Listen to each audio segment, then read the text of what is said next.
साथियों नमस्कार, स्वागत है आपका माउंटेन एकेडमिक कैंपस के online platform the math classes में। आज हम लोग ज्योग्राफी के बारे में कुछ पढ़ने जा रहे हैं हम लोग, और ज्योग्राफी के कुछ बेसिक कॉन्सेप्ट्स को हम लोग आज कवर करेंगे। तो आप लोग जुड़े रहिए और वीडियो को अंत तक देखिए। चैनल को सब्सक्राइब करिए, लाइक करिए और शेयर करिए। अगर किसी को कोई डाउट आता है तो वो कमेंट बॉक्स में कमेंट करके पूछ सकता है। क्लास नोट्स हैं किसी के, उन्हीं पर पढ़ाया जा रहा है। कुछ त्रुटि हो सकती है, लेकिन फिर भी उसको मैं सही करने की कोशिश करूँगा। चलिए, जो हम लोग का जो टॉपिक है पहला है वो है, इस टॉपिक का जो नाम है वो जो क्या है, रॉक्स। क्या नाम है? रॉक्स। अच्छा, पहले तो क्या होता है रॉक्स क्या है, हम लोग देखते हैं कि पृथ्वी की जो ऊपरी सतह होती है वहाँ पर कई सारे क्या होते हैं, असंगठित पदार्थ होते हैं। पृथ्वी पर जो कुछ असंगठित पदार्थ होते हैं, इन्हीं असंगठित पदार्थों के समूह को क्या कहा जाता है बच्चों? उसे क्या कहा जाता है? रॉक्स कहा जाता है। तो जैसे कि यहाँ पर डेफिनेशन लिखी हुई है कि पृथ्वी के भूप्रपटी अथवा क्रस्ट पर पाए जाने वाले असंगठित पदार्थों के समूह को चट्टान कहते हैं। ठीक है, बात आती है कि इन चट्टानों में क्या क्या पाया जाता है, इसका क्या क्या पाया जाता है, प्रश्न आया हुआ है कि चट्टानों में सर्वाधिक रूप में कौन सी तत्व पाया जाता है। याद रखिएगा, इसकी ट्रिक क्या है? इसकी ट्रिक है ओसियाल फेकाना। क्या क्या ट्रिक है? ओसियाल फेकाना। याद करने के लिए, ओ से मतलब होता है यहाँ पर ऑक्सीजन, सी से मतलब सिलिका, एल से मतलब एल्यूमिनियम, फी से फेरस, के से कैल्शियम, एन से सोडियम। तो ये तो हो गया चट्टानों में कौन कौन से तत्व पाए जाते हैं, उसके बारे में बात हो गया। अगर और इसमें बारे में बात करें कि आसान भाषा में, कि क्रस्ट पर धातुओं के अलावा पाए जाने वाले कठोर अथवा मुलायम पदार्थों के समूह को चट्टान कहते हैं। क्या कहते हैं? चट्टान कहते हैं। अब हम लोग बात करते हैं, एक थोड़ा छोटा फैक्ट है कि पृथ्वी पर लगभग हम लोग देखते हैं कि लगभग 2000 प्रकार के खनिज पाए जाते हैं। पृथ्वी पर हमारे लगभग 2000 प्रकार के खनिज पाए जाते हैं। उनमें से जो 24 प्रमुख हैं वो आगे हम लोग बात करेंगे, जो हम लोग खनिज संसाधन के बारे में बात करेंगे। वहीं देखेंगे, एक प्रश्न आता है कि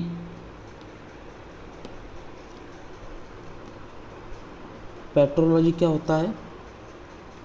पेट्रोलॉजी किसे कहते हैं? पेट्रोलॉजी कहते हैं बच्चों किसी चट्टानों के अध्ययन को हम लोग पेट्रोलॉजी कहते हैं।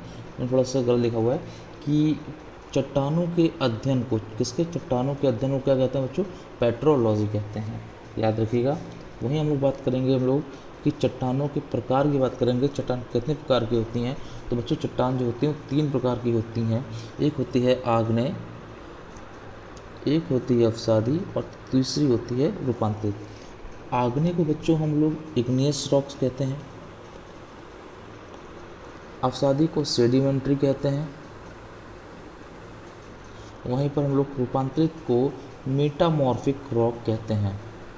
क्या कहते हैं? मेटामॉर्फिक रॉक कहते हैं।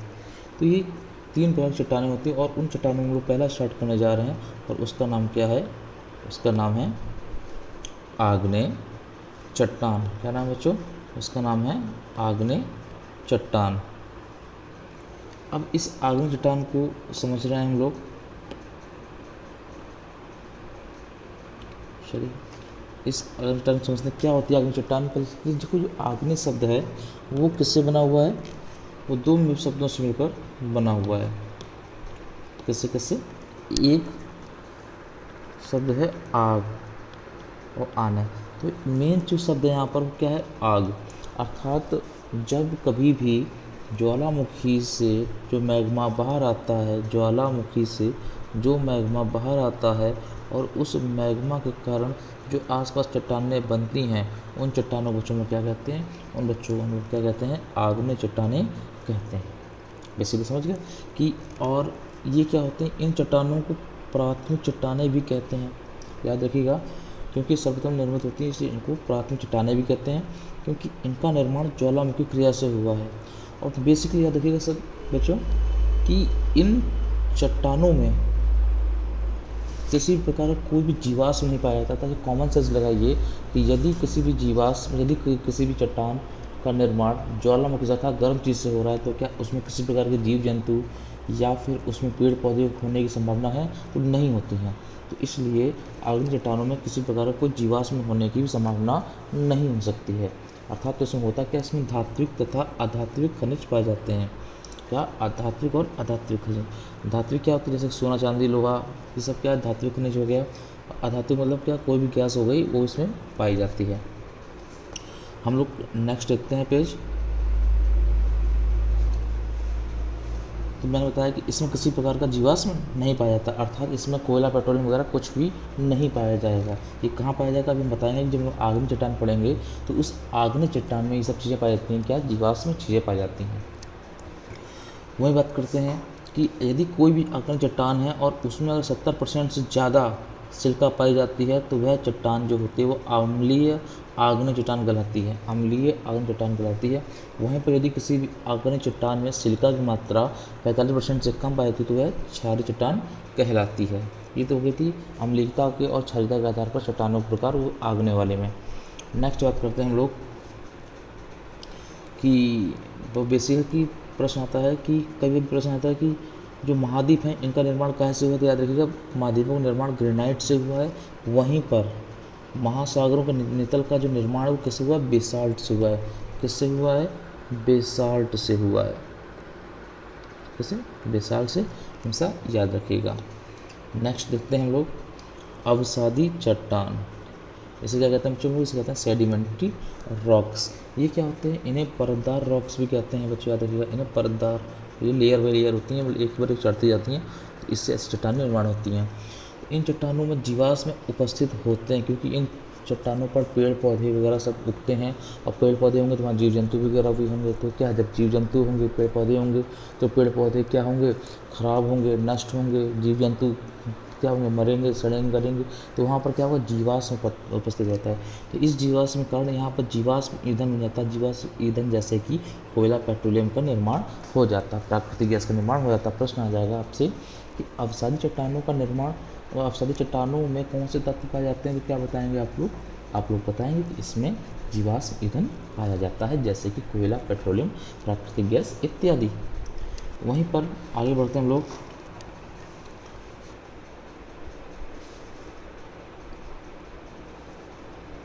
एक है प्रश्न आता है कि लोएस का मैदान कहाँ पर है। तो याद रखिए, मंगोलिया में एक उपस्थित मरुस्थल है, उसे लोएस का मैदान का उदाहरण माना जाता है, कोई दिक्कत नहीं। वहीं पर आगरा और दिल्ली का जो लाल किला है, याद रखिएगा, आगरा और दिल्ली का जो लाल किला है वह लाल बलुआ पत्थर से बना हुआ, जो कि अवसादी चट्टानों से निर्मित है। जो कि किससे निर्मित है, वो अवसादी चट्टानों से निर्मित है।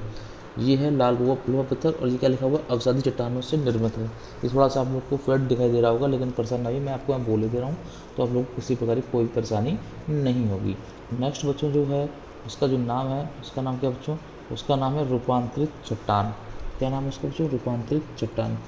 तो इस रूपांतरित चट्टान को हम लोग देखते हैं बच्चों की कैसे कैसे क्या, इसे इंग्लिश में क्या कहते हैं, इंग्लिश में इसको मेटामॉर्फिक रॉक कहते हैं। पहली बात है मेटामॉर्फिक रॉक, ठीक ना। होता क्या है कि जब कभी भी मान लीजिए पहले कोई एक चट्टान रही होगी, वो आग्नेय रही होगी, उसके बाद वो चट्टान क्या बनी होगी, अवसादी बनी होगी, और इसी आग्नेय और अवसादी चट्टानों में जब चेंजमेंट होता है, भौतिक एवं रासायनिक परिवर्तन होता है, तो तत्पश्चात इसका किसका निर्माण होता है, तब इसका निर्माण होता है किसका बच्चों, तब इसका मेटामॉर्फिक चट्टानों अर्थात कायांतरित चट्टानों का निर्माण होता है। तो इसी कारण पढ़ते हैं कि अवसादी एवं आग्नेय चट्टानों पर, अवसादी एवं आग्नेय चट्टानों पर अत्यधिक ताप एवं दाब एवं आर्द्रता में परिवर्तन से उसमें रासायनिक एवं भौतिक परिवर्तन होते हैं, जिसके फलस्वरूप रूपांतरित चट्टानों का निर्माण होता है। रूपांतरित चट्टानों का निर्माण होता है। कुछ रूपांतरित चट्टानें हैं जो पहले मूल चट्टान होती हैं, उनकी वो बाद में रूपांतरित चट्टान बन जाती हैं। जैसे कि मान लीजिए कोई भी मौलिक चट्टान जैसे ग्रेनाइट है, तो ग्रेनाइट हमेशा नीस में बदल जाता है। तो इसको याद कैसे करेंगे पेपर में हमेशा, नाइट को आप लोग कैसा लगता है, नीस मतलब नाइस लगता है, अच्छा लगता है आप लोगों को। बेसाल्ट जो होती है वो सिस्ट में बदल जाती है, और सिस्ट जो होती है वो स्लेट में बदल जाती है। जो सिस्ट है वो कैसे बदल जाती है, स्लेट में बदल जाती है। कुछ और देखते हैं कि मान लीजिए कुछ सेल होती है, वो सेल किसमें स्लेट में बदल जाती है, चूना पत्थर किसमें संगमरमर में बदल जाता है, वहीं पर बुलवा पत्थर जो होता है वो क्वार्टजाइट में बदल जाता है, और कोयला ग्रेफाइट में, ग्रेफाइट हीरे में बदल जाता है। ये तो हो गया कुछ उदाहरण मेटामॉर्फिक चट्टानों के। प्लस और एक और है कि जो स्लेट है फाइलाइट बदल जाती है, फाइलाइट सिस्ट में और ग्रेवो सर्पेंटाइन में। ये ग्रेवो वाला जो एग्जाम्पल थोड़ा ज़्यादा इंपॉर्टेंट है, इस पर ध्यान दीजिएगा।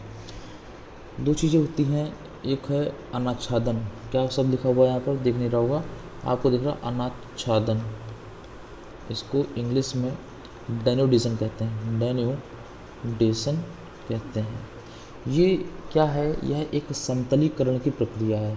क्या है ये बच्चों, तो ये एक समतलीकरण की प्रक्रिया है, समतलीकरण की प्रक्रिया, अर्थात कहीं भी अगर कोई पठार उठा हुआ है, कोई मिट्टी का टीला उठा हुआ है, तो क्या धीरे धीरे धीरे घिस घिस के क्या होगा, वो समतल हो जाएगा। वो समतलीकरण की प्रक्रिया क्या कहलाती है, अनाच्छादन कहलाती है। और यह दो प्रकार से होता है अनाच्छादन, एक होता है अपक्षय और एक होता है अपर्दन। खूब सुना होगा आप लोगों ने कि अपक्षय और अपर्दन क्या है, एक अनाच्छादन का एक प्रकार है।